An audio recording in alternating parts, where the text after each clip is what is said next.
You're live. Great. So welcome to House Appropriations. Today is Monday, May 6th, and we're going to be talking about S96. First of all, we're going to hear from Rick Segal. Right, good afternoon. That's me. Thank you. Rick Segal, Office of Legislative Counsel. It's been a crazy day. So apologize for being out of breath or a little bit, my mind is kind of like a jigsaw puzzle. So yeah, S96, you should have 3.1. S96 3.1. So this bill deals with privatized contracts. And it starts out with the definition sections, and there is a change to what is a privatization contract. So the change is, it means a contract for services valued at $25,000 or more per year, which A, is the same or substantially similar to and in lieu of services currently provided instead of previously provided in whole or in part by permanent classified state employees, or will substantially replace the duties of a vacant position in state government. And you can see what's been removed here, the and which results in a reduction in force of at least one permanent classified employee or the elimination of a vacant position of an employee covered by a collective bargaining agreement. On page 2, and on page, well, yeah, page 2,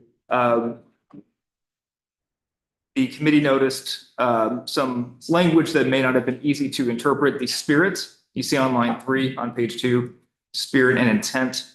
We just removed the word spirit and a couple times. That was kind of my preference, was we don't want to use the word spirit in legislation. On page 3, there is this 35-day period that when an agency wants to privatize something, they must engage with the collective bargaining association. So there's language added that what must happen during this 35-day process. The agency that wants to privatize shall prepare a specific written statement of the services proposed to be the subject of the privatization contract, including the specific quantity and standard or quality of the subject services for each position in which a bidder will employ any person pursuant to a privatization contract and for which the duties are substantially similar to the duties performed by a permanent classified state employee. The statement shall also include the prevailing wage rate to be paid for each position, which shall not be less than the average step of the grade under which the comparable state employee position is paid. The statement should be provided or shall be provided to the collective bargaining representative, the agency of administration, and be posted where it is viewable to the public. The statement shall be subject to the Public Records Act. Okay, so at some point, the bidding process would begin, and subdivision 4 is new in this process. Every bid for a privatization contract shall include the wage rate for each position, which shall not be less than the prevailing wage contained in the statement described in that previous subdivision I referenced. And B, on page 4, whether health, dental, and vision insurance coverage is provided to employees, and if applicable, the cost to employees for such coverage. 5, the agency and the Secretary of Administration shall certify in writing that A, they have complied with all provisions of this section and with other applicable laws. B, the quality of the services to be provided by the designated bidder is likely to satisfy the quality requirements of the statement prepared pursuant to subdivision 1 of the subsection. C, the designated bidder and its supervisory employees, while the employee of the designated bidder, have no record of substantial or repeated willful noncompliance with any relevant federal or state regulatory statute, including statutes concerning labor relations, occupational safety and health, non-discrimination, and affirmative action, environmental protection, and conflicts of interest. D, the proposed privatization contract is in the public interest and that it meets the applicable quality and fiscal standards set forth in the section. So those are the bids. Now, when a contract gets executed, subsection B takes effect. Each privatization contract shall include 1, the wage rate for each position. And this is going to seem kind of duplicative, but these are information usually that was contained in the bid agreement or in the bids are now in the actual contract. So The wage rate for each position, which shall not be less than the prevailing wage rate contained in the statement described in subdivision A1 of the section. 2, a provision that the cost and coverage of health, dental, and vision insurance provided to employees is substantially similar to the cost and coverage of the health, dental, and vision insurance provided to state employees. 3, a provision that the contractor shall submit quarterly payroll records to the agency that lists the hours worked and the hourly wage paid for each employee in the previous quarter. 4, a provision that the agency shall not amend any privatization contract if the amendment has the purpose or effect of voiding any requirement of the section. 5, a provision that requiring the contract to comply with a policy of non-discrimination and equal opportunity for all persons and to take affirmative steps to provide such equal opportunity for all persons. 6, a provision granting all employees employed under the contract just cause employment protection. And 7, a provision requiring the contract to comply with a policy of whistleblower protection equal to those defined in sections 971, 978 of this title. On page 6, just a few changes on page 6 on lines 8 and 9. The auditor, who is currently reviewing these contracts under statute, shall review the privatization contract and adding along with employer payroll and benefits records, because now we're asking that the privatized employer pay their employees the prevailing wage that the state employees get paid. The 10% cost savings stays the same. Subdivision 2, if the auditor finds that a privatization contract has not achieved the cost savings required or complied with the performance measures required, the auditor shall file a report with the agency of House Committee on Government Operations and the Senate Committee on Government Operations. And the agency, instead of reviewing whether to renew the contract, shall not renew the contract. So this is pretty specific action if the contract does not meet the cost savings or the performance measures. Section 3, the fiscal and operational impact of privatization contract changes. The agency administration, in consultation with JFO, the state auditor, BSCA, and the Office of Attorney General, shall assess the fiscal and operational impacts of modifying the definition of privatization contracts to include grants. That was a version that passed the Senate. They wanted grants to be included as contracts. So now we're asking that, let's see the effect of that if we were to add grants to those contracts. 2, increasing the required cost savings of a privatization contract from 10% to 20%, something the Senate also considered, but now as part of this study. 3, removing exceptions in 3 VSA 342(4) that after review are used excessively or arbitrarily to certify contracts by the Office of Attorney General. I can explain that if I need to, what the issues there are. I can keep reading. Subsection B, the agency shall submit a written report to House GovOps and Appropriations and Senate Appropriations and Senate GovOps with its analysis conducted pursuant to the section on or before February 1st, 2025. And finally, on page, Yeah. Oh, Question. you can finish if you want. okay. That's hard. That's okay. On page 8, section 4, the intent. It is the intent of the General Assembly that a privatization contract shall not be required for a contract for services when there is no permanent classified state employee position to perform the equivalent of such proposed contracted services, which includes health services and capital construction. And then the effective dates are on passage except section 1, which changes the definition of privatization contract that takes effect July 1st, 2025, knowing that that might be something the agency needs to work on implementing. Thank you very much. Thank you for your comprehensive overview. I had a couple questions. First of all, the bill refers repeatedly to quality and sort of fiscal advantages of privatization. Did the committee either of them discuss risk as a consideration as well? So not when I was there. This bill was introduced last session when I wasn't here. And it was taken up in the Senate towards the end of crossover. And I don't remember testimony on that. I don't remember the committee discussing that. It's a good question, but I don't recall that being discussed. And, okay, and then in page 7, I'm trying to put both sides of this, in the very bottom, it says that, you shall not automatically not review the privatization contract. It relieves the discretion of extending the contract. Did they discuss, the possibility that there might not be a certain workforce available to do the work if you didn't have the contract? You said page 7. Oh, yes, top of page At the 7. very top. Was that discussed? I don't believe, my understanding is the state does not have many of these contracts, actually. There might only be 1 or 2 active.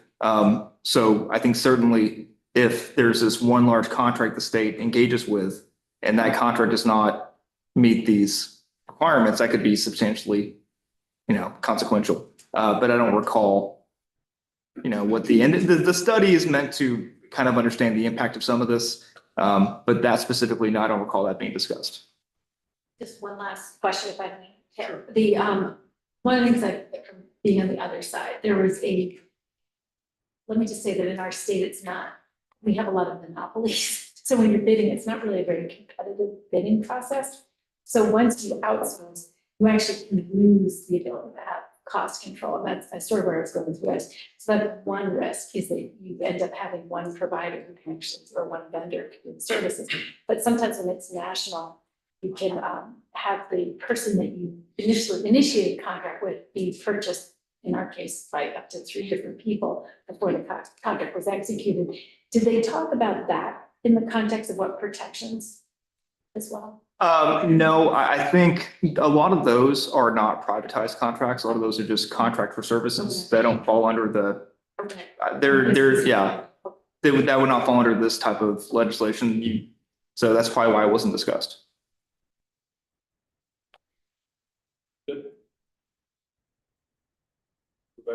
Yeah, that's sorry. Thank you. Representative Luna.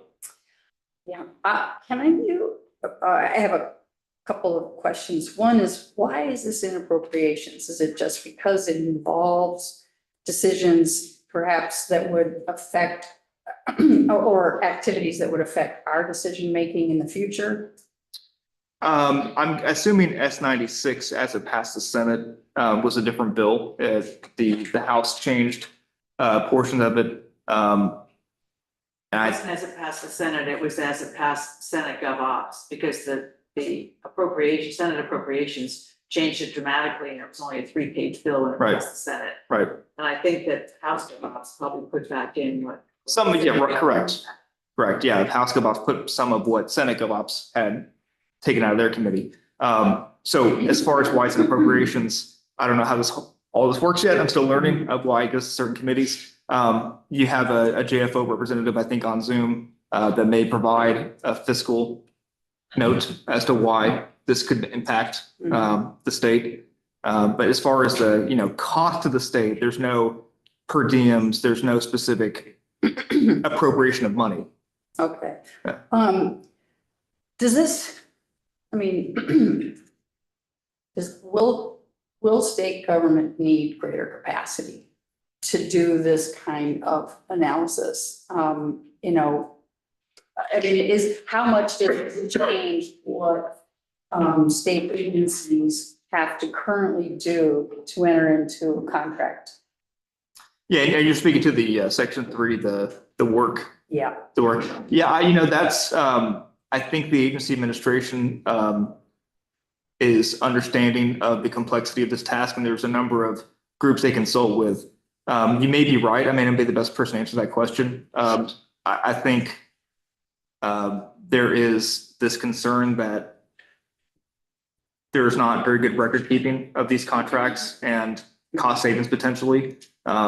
So again, I'm not the best answer to that question, but All right. And I guess my final, I don't know if it's a question or if it's a comment. It would strike me that most all of the things that are funded by our budget, all, syringe services, recovery housing, workforce training. We ran, Vermont Works for Women ran programs in corrections. I'm just wondering how to demonstrate that there is somebody, here's my fear is that, and I support this in concept and probably mostly in practice. What I do fear is that, that providers with special expertise and an ability to reach certain groups of people will not be able to do so under this provision. And I mean, we don't have a member from the committee here. Yeah, I'm just, I'll text him. I may be misinterpreting this. I wonder if it would be helpful to get examples of the kinds of contracts that are subject to privatization contracts, because I think this might be a category. Maybe it would be helpful to get examples of the kinds of contracts that would fall under. I think the one category. Because I just am raising it, like, I get it and I embrace this and. So it's number 9. Yes, and there are, I think, really important services, categories of services that are done very well in the community. And I had to fight very, very hard to work, to offer programming with the Department of Corrections years ago. And one of the claims was, well, we have a workforce development arm. Well, they were doing almost nothing with women. And so, and we were able to follow women far beyond their release from prison. So at any rate, hi. Representative McCarthy, we have We lose the quorum, I gotta go. I think that what would be helpful is if you could tell us a little bit about the types of contracts that would be affected by this, because I just don't know how broadly it expands, Thanks. So I'm a little out of breath. I was just interrogated on the open meeting law bill for a while and then ran right down here after. So I'm Representative Mike McCarthy, the reporter of the bill, chair of House Government Operations and Military Affairs. So thanks for having me. That's a great question. We spent most of our time on this bill talking about what's in and what's out. What does it really cover? What are we trying to cover? It was very, very clear that we were trying to really narrow in on where there's a state employee, a classified position, whether it's vacant or it's, there's actually somebody doing that work, where a contract is considered to provide the services that is envisioned being provided by that classified state employee. We're really talking about the work that state employees already do, not other things. So the state has contracts for things like constructing bridges. There is no employee, there's no classified position whose job it is to build bridges. So those would be out. Mm-hmm. We went further with our amendment as passed than the Senate did in terms of trying to really express that legislative intent clearly, that we're talking about the folks who are really doing the jobs that we've envisioned as a legislature and set up in the classified state employee system, not other state contracts that are for services that aren't being provided by state employees today. So can I just follow that up with an example? So Vermont Works for Women ran programs, vocational training programs in prison. And we had to fight very hard to offer that programming. One of the objections to it was, well, we have a workforce development program operated through the Community High School of Vermont. It was not robust at all. There was and I use that as an example because the objection to it was, well, you're supplanting state employees in this and while I embrace, I know you don't want to use the word spirit, but I do embrace the spirit of this and the practice of it. In many respects, I am afraid that there are certain services that are really very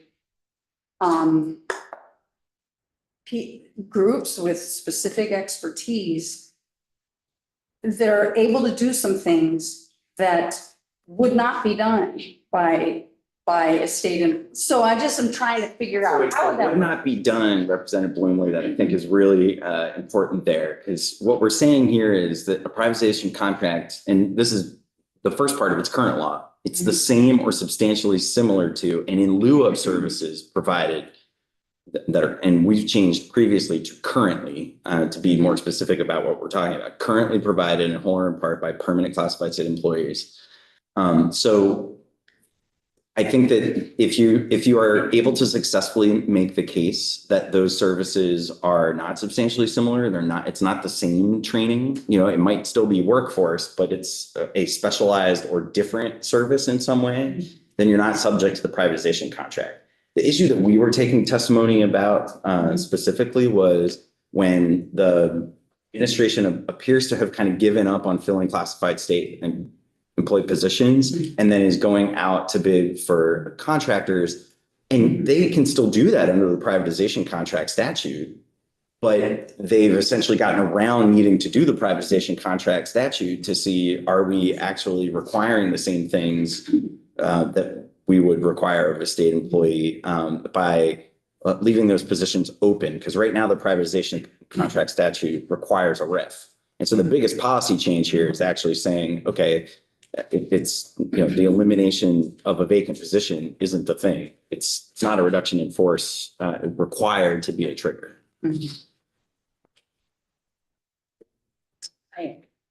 Person. Couple questions. First of all, when we're in a situation with a tight labor market as we 800 plus vacancies supposedly in state government. If an agency or department can't get certain work done, does this prevent them from outsourcing that? No, actually, it provides a really clear path for them to be able to do that without getting around the privatization contract statute by saying you put out a bid, the private business that is wanting to fill that, the contractor that's going to respond to that RFP. Follow all of these guidelines, like 20% less than. We did not include the 20% provision. So they're studying what that would be, but we did not include that in the active policy here. Okay, so a couple of years ago, when the pandemic hit, all of a sudden we have state employees who were answering the helpline for unemployment. They got overwhelmed quickly because of the dramatic change. The state ended up outsourcing to get that, to get people to answer the phone. Would this prevent that going forward?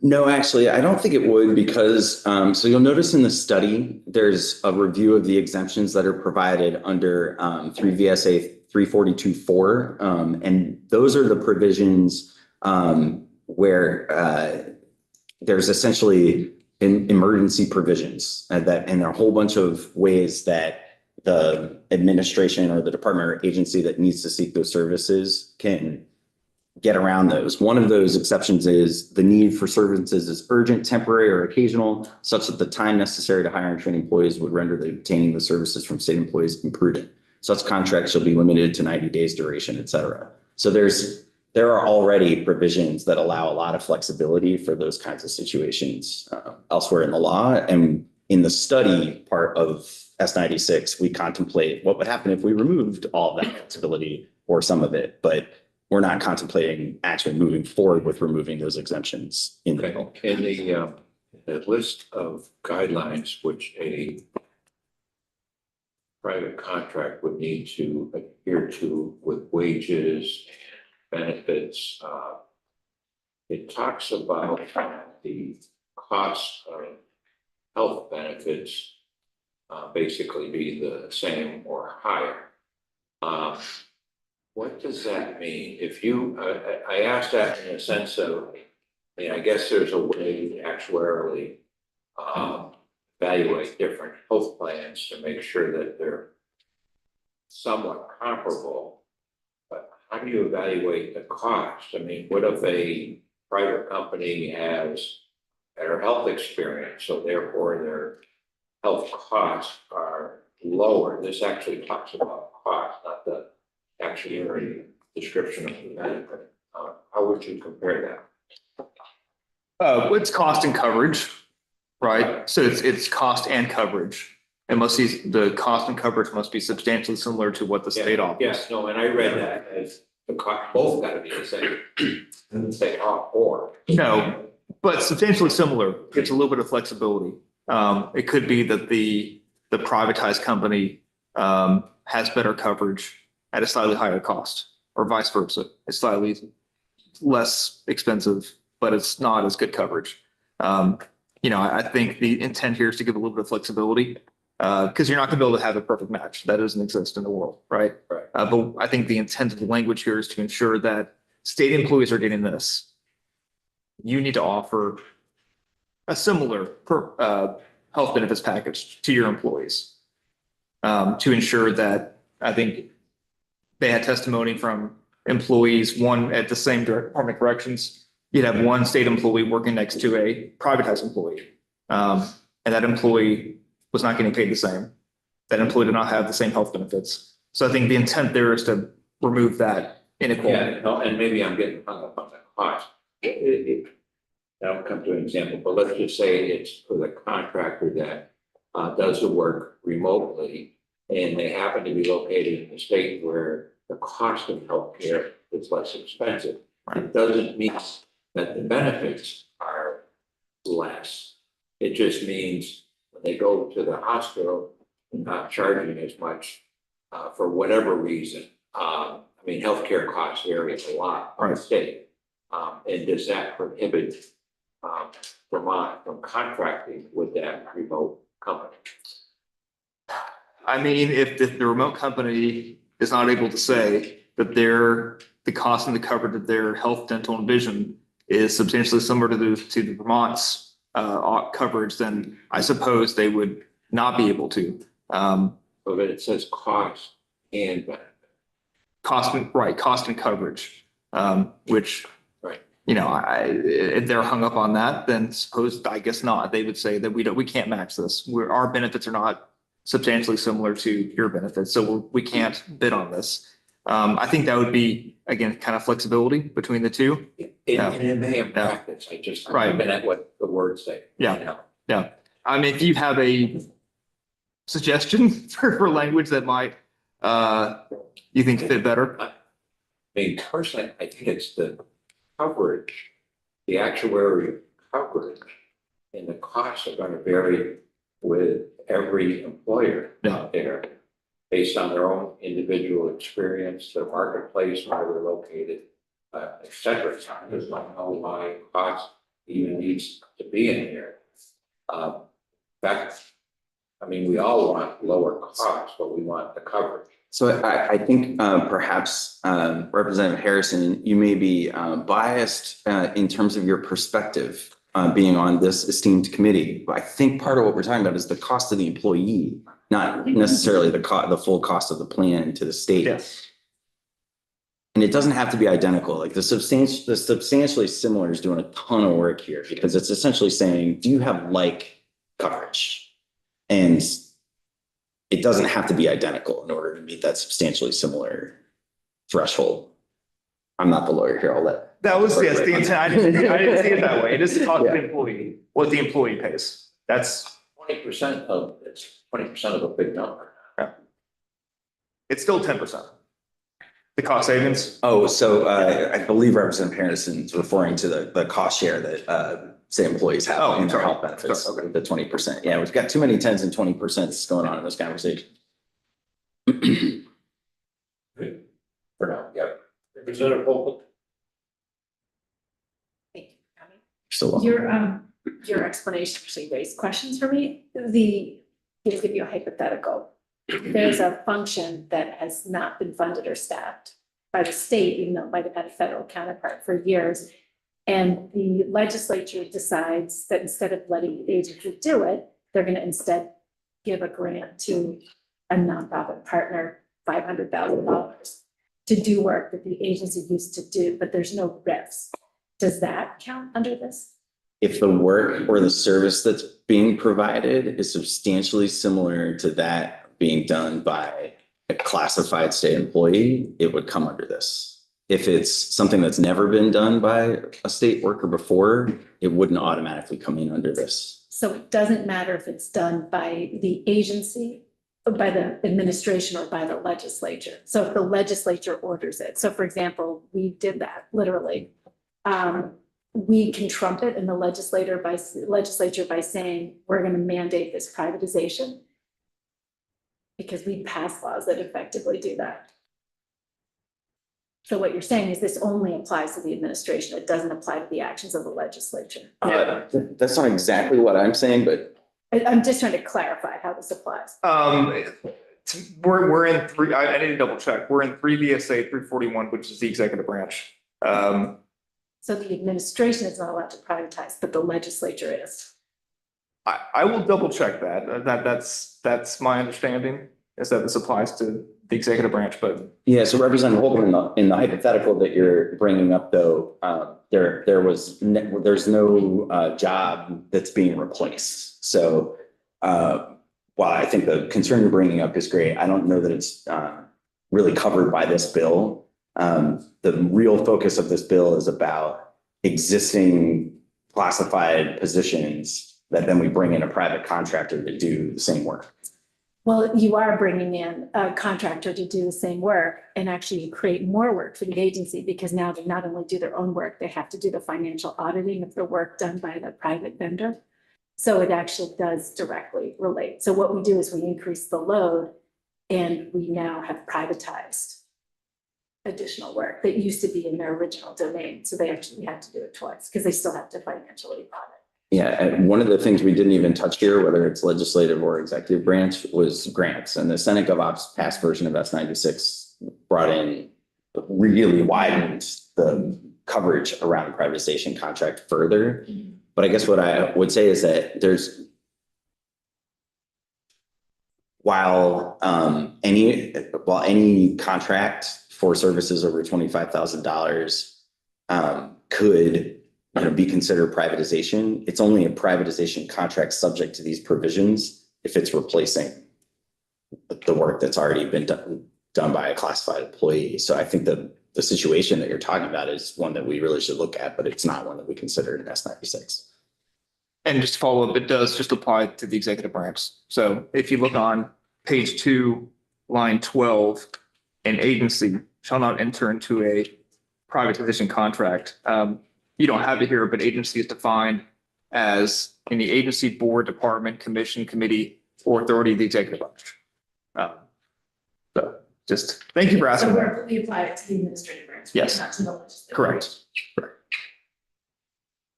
Rep, go on. Thank you.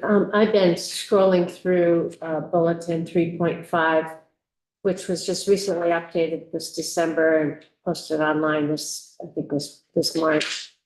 And when the state of Vermont moved to these super bulletins, that was to align with federal statute, so that was compliant with federal super bulletins in both grants and contracts. 3.5 is with contracts and 3.0 is with grants. And so there's a whole section in here throughout referring to 3 VSA sections pertaining to definitions and private contracts. I just know from a fact when the state needs to streamline grants and contracts for one reason or the other. What I worry about is the time element and the added burden on the executive branch to do the kind of auditing necessary to ensure that this is not kind of a set of work that to meet the terms described in this bill. I just know from my own experience, it can take weeks to get through some contracting through 3.5. And So I only flagged that because the streamlining of how we award grants and contracts, the time element is so critical to be able to have the state be nimble on conducting service under those grants and contracts. So I mentioned that, if you could just respond to how you see this reflect in this, what I refer to as the Super Bulletin 3.5, because of its relationship with the federal stuff, federal grant contracting. So our concern is that, and it was exacerbated by the testimony that we heard, is that we don't know and we do not have good mechanisms for figuring out if we have contracts for services, how much are those employees being paid? Is the way that the contractor is able to provide, a lower cost service by offering lower wages and lower benefits? I don't think that it's a huge burden to require that bids for contracts that are substantially the same work or service that's being provided by classified state employees, which narrows the number of contracts that would be covered, right? That we ask them to say, show what your plan is to pay folks and provide them with benefits, and show that it's substantially similar to the things that would be offered by the state employees that you're facing. So I don't think there's an enormous administrative burden in that. What I would love to require is that the agency of administration go out to all the departments and agencies and say, do you really know, how your contractors are doing?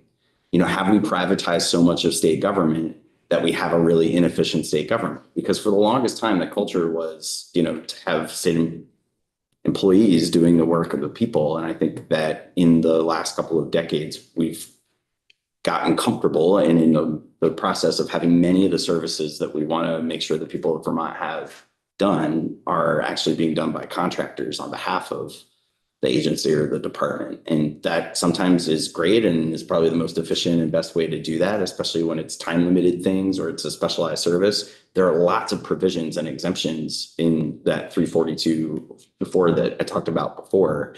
I'm not as familiar with the Super Bulletin, the specifics, but it's really, I think that is the two things are not in conflict. They're actually synergistic. And many, if I may, just as a follow-up, some contractors have subcontractors. They may be an independent contractor filing under a 1099 form. So they're required to hold their own insurance. Again, further potentially making that kind of auditing that much more difficult in terms of trying to determine how the work's going to get done.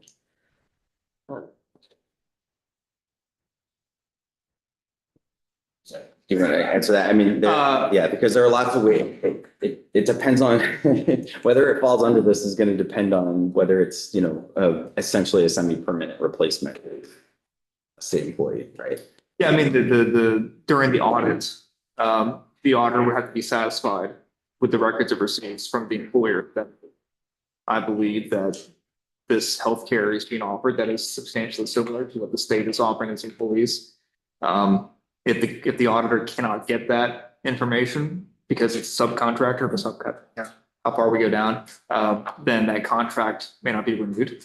And that's kind of, I think the intent of some of this is to ensure that the contractor is being fair to its employees, like the state is fair to its employees. Some of this is intentional. Good, Karen? Rep. Holly, did you still have a question? I had you down.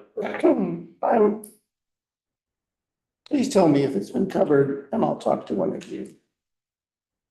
I've just been trying to understand how this works fundamentally since I feel like it's beyond my expertise. Do I understand correctly what we're doing is saying that we've got to show savings for covered contracts. We got to show savings of 20%. And you can't do that by having lower wages or lower benefits. Is that correct? So in the existing privatization contract provisions and in what we're contemplating actually putting into effect here. We're only saying that you show a savings of 10%. But in the study, it's 20. It's 20. In the Senate Gov Ops as passed version, they went ahead and said, you got to show 20. Yeah, and we're saying. And the Senate, House Gov Ops, the bill that is before you, this version takes some of the provisions from the Senate Gov Ops and puts them into effect a year out. And then it says, for all privatization contracts, which frankly, there really aren't any right now. And that's the problem that we're trying to solve, is that the fact that we have all of these vacancies has allowed there to be a skirting of this entire existing statute. Sorry if that answers your question. Yes, thank you. Comparison. Okay, Juan, are we getting any fiscal note about this? Yeah. That looked like the Senate had two different versions and the bill, and I don't know what it is for your Ross. I will warn you that the fiscal notes are more questions than answers. Yeah, there are. Always helpful. Secondly, and maybe this is covered by existing law, given the huge shortage we have of state employees, if you were running a department and you have, I don't know, pick a number, 100 positions, you only fill 50 of them. You see it every day in our budgets with vacancies. And you have 25 doing job A and 25 doing job B. Pragmatically, it might make sense to take 25 in job A and put them into B and then outsource the other job to get things done. Is that allowed or not allowed under this privatization? So the pool is still there, the ability You're replacing jobs, but you're not, because you're transferring them to another area of that same department. Yeah, so it right, the lawyer, it depends. If you have 100 positions that are vacant, is that what you're saying? Well, I used See, 100 with yeah. 50 vacant. Okay, 50 vacant, and you're saying 25 of those will be hired with state employees and 25 will be contracted out? Yeah, no, I was taking all 50 state employees and moving them to one job. Okay. You have 50 positions and then outsourcing the other 50, because it might be more efficient to do it that way. So it depends on those 50, are those vacant positions, right, that are not currently filled? If so, if that's the case, then yes, hypothetically, this requirement would kick in, that if you're trying to privatize these 50 positions, these are vacant, like they're ready to be hired, they're classified state employees, then you would have to meet the requirements. But I think that's pretty hypothetical. I think in reality, what this is trying to do is get the state to attempt to fill these vacancies with state employees first. And if you cannot find them, And that's what we're trying to do. Right. Right. And I think as Reverend McCarthy said, that there's not many of these. They're doing just contract for services, which are not privatized contracts. They're finding loopholes to get these without following the rules that are currently in statute. So this legislation tries to make these rules a bit harder to miss. I'll put it that way. And like, hey, if you do this, you should really either privatize or you should hire. Those are your options instead of doing the loophole to the regular contracts for services. If that helps. Okay, joint fiscal, no? Coming up. Okay, sorry. Representative Page. Yes, when we're having such difficulty filling positions for nurses, mental health positions, and we can't hire through the regular process in our state government. And if we can't find any savings in hiring outside, is that going to restrict us from? Is there an exemption where we can, kind of ignore what we have in this bill, be able to hire those experts to do the type of work? in our hospitals and mental institutions? Yeah, that's a really important question. So I don't think there's anything in the privatization contract statute, whether existing or as we're amending it here in S96 to make sure it's covering things that would prevent us from being able to go out and contract. It's that if we're going to go to contract, if the administration, the agency wants to have nurses that are doing the same work that classified state employee nurse positions that are vacant have, then it just means that that contracting service needs to say, hey, do you at least have the kind of wages and benefits that nurses have? And the labor shortage that we have would lead me to believe that they would almost certainly have to have that, something that was substantially similar. But what we don't have right now is any kind of mechanism to really get at through our bidding process whether or not those people who are filling those positions are the same. And if it's a job that's not a specific position that's doing those services. I mean, right now, some of the testimony we heard was you literally have like caseworkers side by side with a contract caseworker answering the same calls, processing the same kinds of cases, doing the same work, contractor and state employee. And that's still allowed here, but it's just a matter of making sure that when those contracts go up for renewal, that we're not just getting those folks because they've kind of come in through this organization that's offering them lower benefits and lower wages.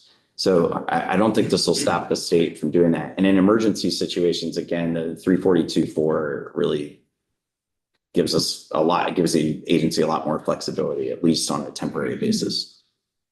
So we have a time constraint with Joyce. She has to be out of here by 4:15. So we have two more questions. If they can be quick.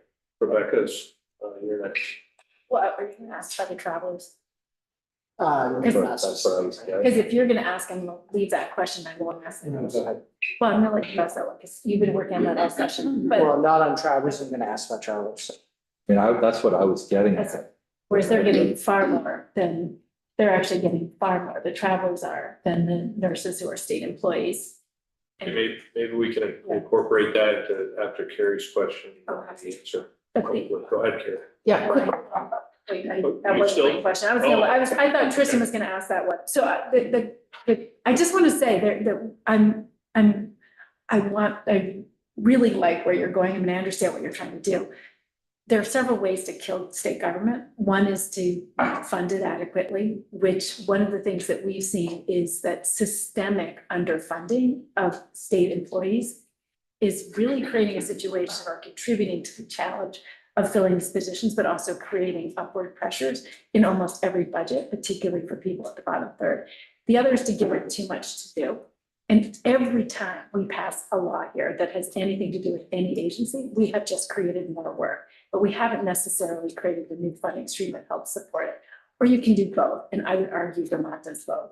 And so the question I have is, when you talk about the risk of privatization, is it because they're looking for loopholes to privatize because that's their goal? Or is it that we've created a situation in state government where we have not made ourselves the employer of choice in ways that make it impossible to do some of this work without privatization? And that's the question I would just throw back to your committee. Because what I have seen is a pattern where people leave state government and then go do the work in the nonprofit sector and get a better salary to do the exact same darn thing they used to do in state government. And as long as we're in that situation, there's really only one way this is going to go. And if we can't have that conversation, this bill is I could not. give you like a huge speech that I know Representative Brennan will not like me to give right now, but I'll just touch on two things: the Pay Act and pensions. I have been a champion in your House Government Operations Committee in partnership with many of you, has been working to try to make sure that the things that make state employment attractive are there for people, that the pension is something that people who are working in state government, maybe at a little bit of a lower salary than they could get at a comparable job in the private sector, have the pay and benefits combination that is attractive and, encourages people to be loyal. We just passed a Pay Act that's basically a $30 million investment in increasing, pay and making sure we're funding the benefits for employees across the three branches of state government. I think what this bill is looking at is a little bit structural, but getting at it through the bidding process. And it's like, how are we not, when we have an RFP out for a contract for work that's already there, we did the work to say we want a classified state employee doing this work. How are we not making sure that those people who are doing the work, especially in the situations where they're side by side with state employees, get comparable pay and benefits from that contractor? I think we're really missing something if we're not doing at least that. But 100% agree with the bigger umbrella of what you're talking about, Representative. One last quick one. Yeah, quick one. Are we creating a disincentive to hire new employees as permanent classified, driving it towards limited service? I think other things are doing that, not here. That's not what this is. This actually should be moving the needle in the other direction.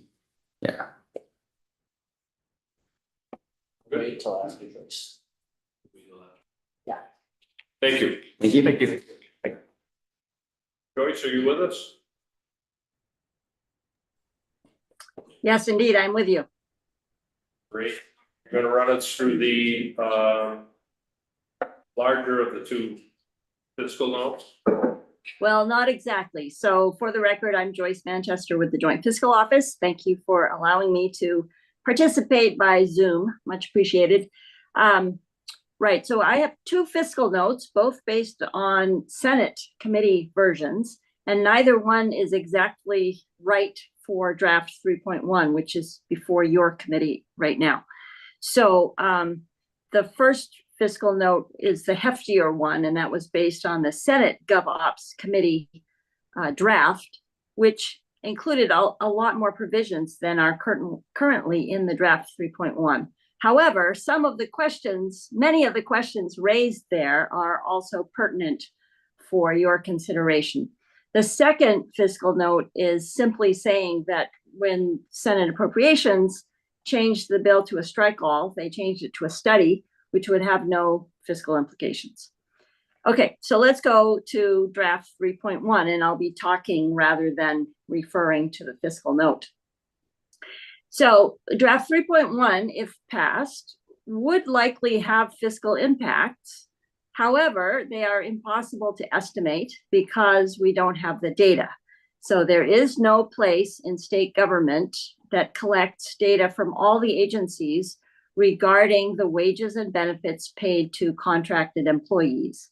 So it is true that some of that data may exist within individual agencies or within the DAs or the SSAs or the departments, but there's no one collection spot for that information.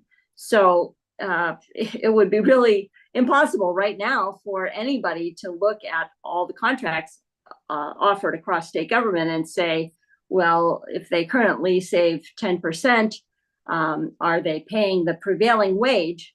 And do they offer health benefits equivalent to those of state employees? I do want to spend just a minute talking about the definition of prevailing wage. I think this is an area that has not been looked at sufficiently. It is defined in the bill to be the average step of the graded position to be filled by this contracted employee. Okay, so let's suppose that we're looking for a case manager for, let's say, a mental health position. And that's a grade, let's say 12 position. I'm making all of this up. So a grade 12 position has 15 steps associated with it, and those steps are based on experience. So suppose that there are 100 case managers out there and they run the gamut from step 1 to step 15. That means that every contracted employee has to be offered at least the the step 8 wage level, because that is the average of the steps of people who are currently performing that service in that position. So is it right to say that, yes, every contracted employee has to get the step 8 wage level when some of those contracted employees may have very little experience in the job? They may be qualified for the job, but they have no experience. Whereas the step 8 employees, state employees, have to have experience in order to be at step 8. So that's one big question I have about the language that's in the bill right now. Let's see. Another question is, would nonprofits and small businesses want to disclose the wage and benefit information? And they are required to do so in this draft in order to keep the contract going. Sometimes businesses do not want to disclose that kind of information because it sort of tips the hat to the competitors. We can also think about the cost to the state if the prevailing wage and health insurance were required for every contracted employee. So obviously, there may be contracts out there right now that do not have something equivalent to the prevailing wage plus comparable health insurance. And so upon renewal of those contracts, there could be some fiscal impact on the state budget. Let me just offer a side note on how to compare health insurance. There was discussion in House GovOps about using the actuarial value to look at health insurance plans. And that's what Representative Harrison was alluding to, I think. But that's a really good way to compare the value of a health insurance plan. And that's something that can be looked at by actuaries in order to compare across different plans. I just lost my screen, so I need to get that back.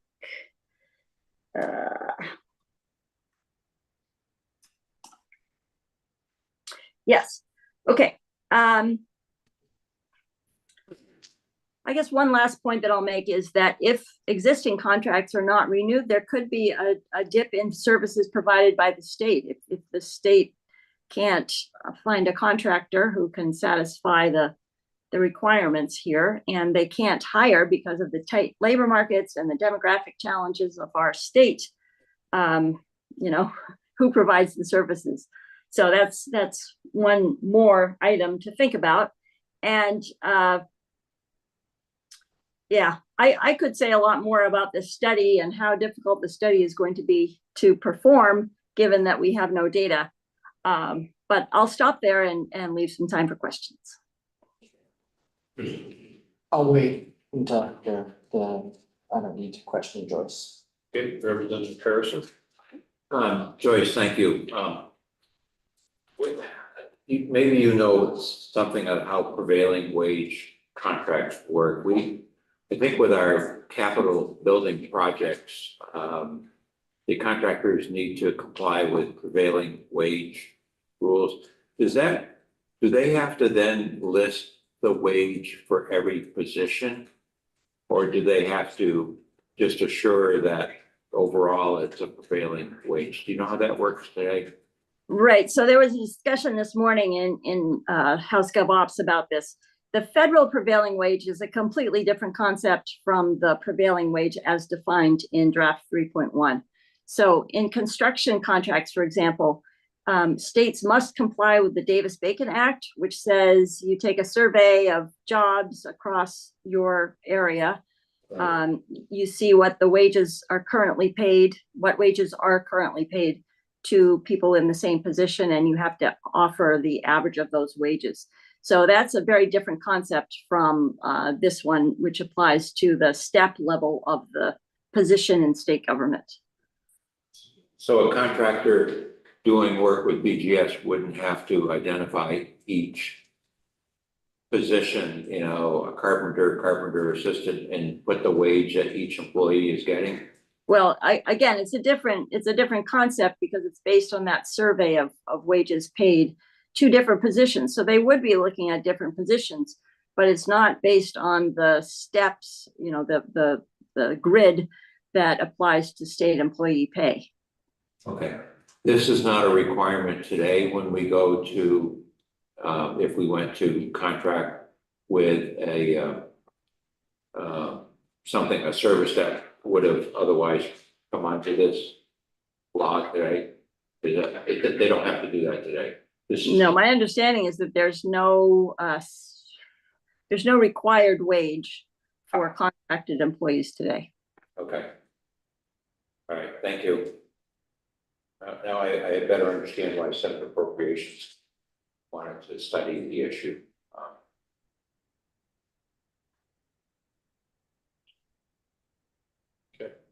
You're right. Yeah, Yeah.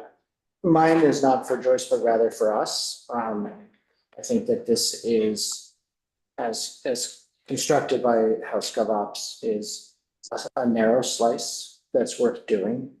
And the larger picture, I think, Rebecca, you named some really important, some very important larger dynamics that are at play here.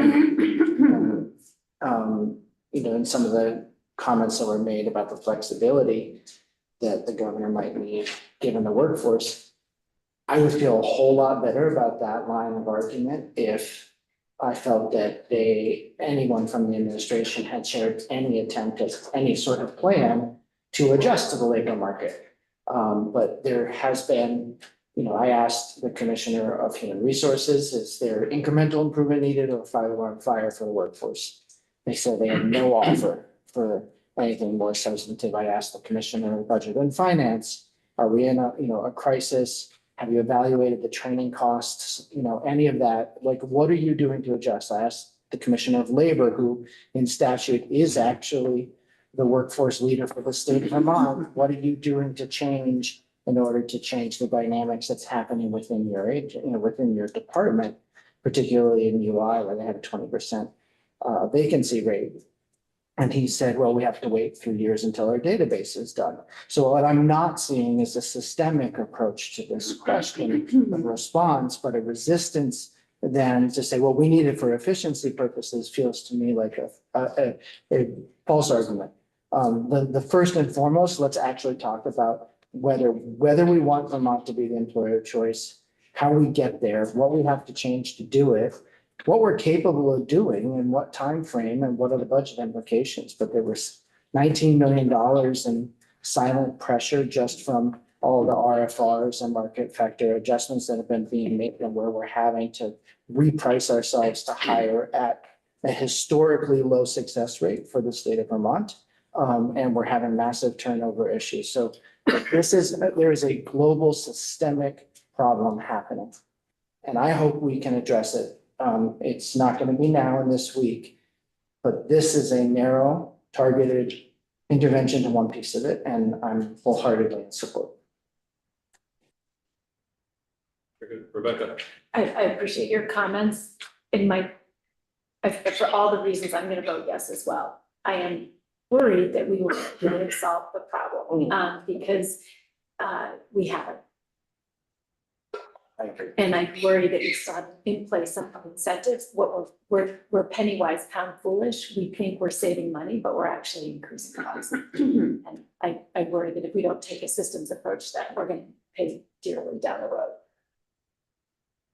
Brett Dolan. Yeah, as someone who's managed, multi-millions of dollars for contracting and granting out these services. It's true, we had some vacancies that we were keeping open. I'm no longer with the state government, by the way. Just want to remind folks of that. But the magnitude of work was so substantial that, because we were underfunding clean water restoration for decades, that we needed a different system. And now I'm aware that even with an existing bread and butter program of contracting out dollars for water infrastructure has a 1-year delay in getting those dollars out after the awarding process.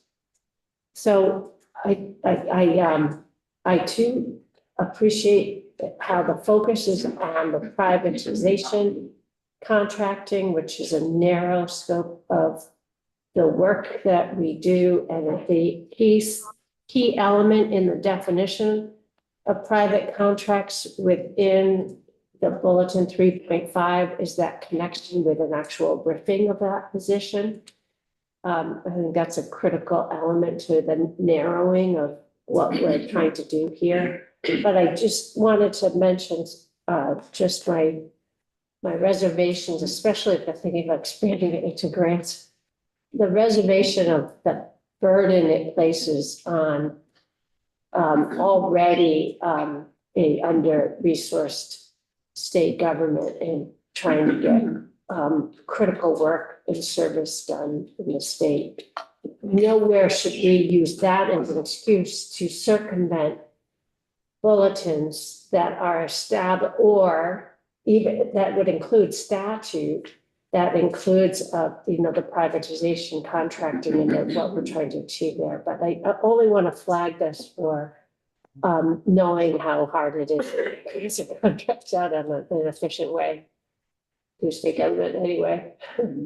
Hey, are there any other questions for Joyce? She has to go momentarily. Anybody? We're good with Joyce? All set. Thank you, Joyce. Thanks very much. Yep. Somebody else, Rep. Harrison. Do we have any information as to whether similar states like New Hampshire, Maine, trying to think of small rural states in our area that have the same requirements? I understand what Joyce is saying. For a small business, I look at this like, I don't need the business that bad. I'm not gonna bid on all these requirements, disclosing everybody's pay that my competitors can get a hold of. So, the state loses when you don't have bidders. But I'm just curious if other states have done this with all of these new requirements. Lost our committee and budget council in the room. I'm here, Ledge Council. I'm just secretly in the background. We've been stealth mode. Go ahead if you like.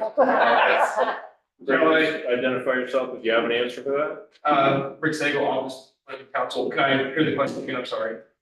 So I'm curious if other states in the area, especially ones more similar to Vermont, like Maine, have similar requirements for contracting, or, I guess I feel better if Maine had, they had to identify disclose every person's wage, have the same cost for healthcare, et cetera, that they were supposed to get. I just fear they're not gonna have options going forward. And I don't know how many we do with these as it is, because, we're certainly not the intent to replace personnel, but. Right. So easy answer, I don't know. I don't know what other states are doing. Okay, that's fine. These are, privatized contracts are typical in state government because to some extent they need the option, right, to do this. If there's not the type of workforce that exists, that needs to be privatized, but I don't know the restrictions from state to state. Jim, I was told that Massachusetts has some stronger laws and there are other places. We're not the only one. And that's fine, but the point is, I guess, we don't really know much. We heard joint fiscal say, we don't know what the cost is to state government. We have two fiscal notes, that one's a study and one actually had cost to it. The study obviously doesn't have costs other than to do it and come back and make an informed decision. I could go along with that. I can't go along with the bill as we have it because we just don't know, and that's not doing our job from a fiscal standpoint at all. I realize it's not always an exact science, but this isn't even close to an exact science. We just don't know.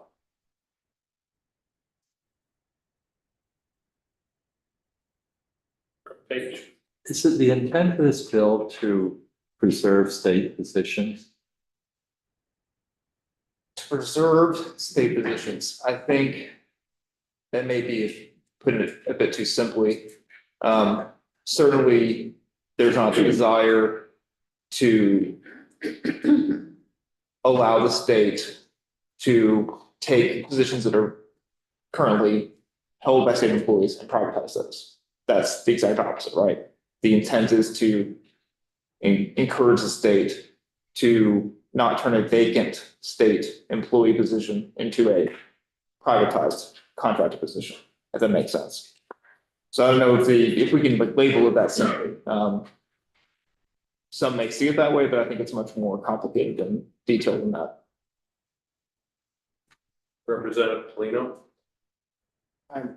The way I'm seeing this and is this bill or specifically the amendment is attempting to close a loophole or make clear a different legislative intent. And I recognize that that's hard to quantify in the fiscal note, and that may be a good reason for some people to choose not to support the bill. But if our intent in statute is already passed, is for, for the executive branch to be constrained in a certain way, and we're finding that that language is either being applied in a way that feels like it's not aligned with our intent, or that there's a change in practice or a change in circumstance that requires an adjustment. It's essentially an affirmation of what was in statute, with the caveat being that vacancy savings method, or as a method of determining, isn't going to allow you to bypass when this was created. I think RIFs were the thing that was on everybody's mind. We're in a different environment now, but the principle is the same, which is that when we have state employees that do these services, we do not want to privatize those services unless we have to for some sort of clear exempt reason. And that seems pretty clear to me as an affirmation of what our intent was. Anyone else? Rebecca? I just have to say, I think our state government, despite the way people talk about it, is actually pretty darn efficient. I know we had a U-turn, people came in from the private sector and they turned around and left, and they always said the workload here is too big. The sheer volume of work we push through our agency staff is phenomenal. And sometimes we don't even give them the tools. I mean, I go back to FSD at DCF. They don't even have the technology tools to do their job, and we're still asking them to do an extraordinary volume of work. And so I think it's really easy to assume that the solution is just to send it out. We just don't know how much people are doing. I just have serious concerns about the state of state government and our care for it at the moment. Representative Harris? One question, then I'll quit. What are we trying to fix? And I ask that in all sincerity. Are there recent contracts that the state awarded that would have fit into this, that reduced state employees that weren't paying, weren't paying the wages that were expected? Is this just a hypothetical? I mean, the state contracting law has been in place for a long time, where you had to show at least 10% savings.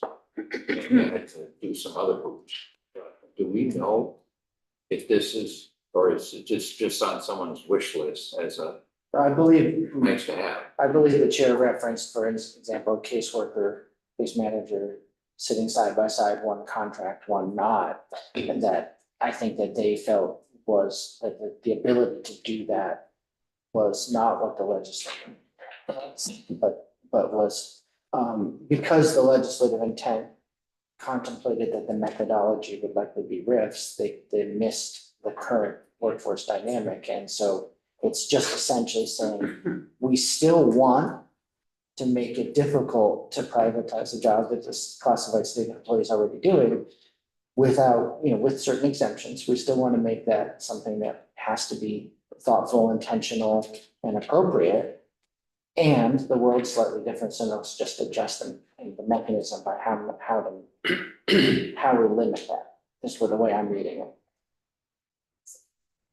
So to clarify, I think you're saying this is a reverse RIF. We're not actually eliminating positions, we're just giving people double the work. I think that's what you're just saying. But it's the same dynamic. All right. I think we gotta wrap this up. You know, I think we're gonna get each other. But we're just a money truck. So, We don't matter. We don't delve into policy until we do. Yeah, So we're- exactly. I heard that somewhere. I don't know where it was. that was a long time ago. Until we do. Do we do? I don't know, Jim, he really cracks the whip compared to you. Go for it. He's more experienced than I Is am. that what it is? So, looking for motion. Any discussion, further discussion first? Hearing none. I did hear that Diane Robin might be, They want to hold, I'm gonna hold the vote open for them. right, so they might be, they're not, okay. So I'll move that if we find S96 as amended by House Government Operations favorable. You Did I get your get that book out right, there, clerk? I lost it. Can you retrieve it? Oh, man. I got it. So, If we are gonna hold the vote open, So we I'm- need, 5 people have to stick around. If they're coming sooner, we Yeah. convene. If we're not going to hold it. we are going to hold the vote open. So we will commit to So finding we a way will to tie be. 5 people to their chair and make sure we stay. Did I get the motion right, Jim? I'm sorry, Representative Lino moves that House Appropriation favorable report S96 as amended by the Committee on Government Operations and Military. Does that sound pretty good? That was actually what I said, It is what. minus a few words. For a second, yeah. No, dies for lack of second. I'll second. Ready? Ready? Representative Blumley, Yes. Representative Brennan, No. Representative Dickinson, absent, Representative Dolan, Yes. Representative Harris, no, Representative Holcomb, Yes. Representative Holly, Yes. Representative Page, No. Representative Shy, Representative Squirrel, Yes. Representative Toledo. Yes. Representative Lanford. So right now we're 1, 2, 3, 5, 6, 3. 3? 3. 6, 3, 3. Oh, yeah. Oh, you know about that? Whoa. Just. Okay. Okay. Maybe they would like to get a summary of this. Thank you, Jim, for volunteering. How are we doing so far? We moved. I'm losing if that helps you. So this is S96. The motion was as the favorable report as approved by the, amended by the Committee on Government Operations. And so far the vote is, what did I say? 6, 3, 3, 3. 6, 3, 3. Yes. Oh, we're the other, we're. Yeah, You're in the 3. You're in the We're in three. There's that, so that's up to 12, so you're doing well. Yeah, Jim. well, I had some. How help many from the ways can we add committee. up to 12? That was a new one, so. Yeah, I know, we've done. Representative Shy, Yes. Representative Lanford. Yes. Okay, so now it's, What You is the have vote to add, now? subtract. Clerk? 8, 8, 3, 1. Would the chair be okay if I left now? It's the chair over there. You may leave. I got Okay, hired. thank you. Yeah, You got it. I take them out. Okay. He couldn't let it go to his head if he was doing it too many days in a row. Yeah. Thank you all very much. Who's recording this? We have it.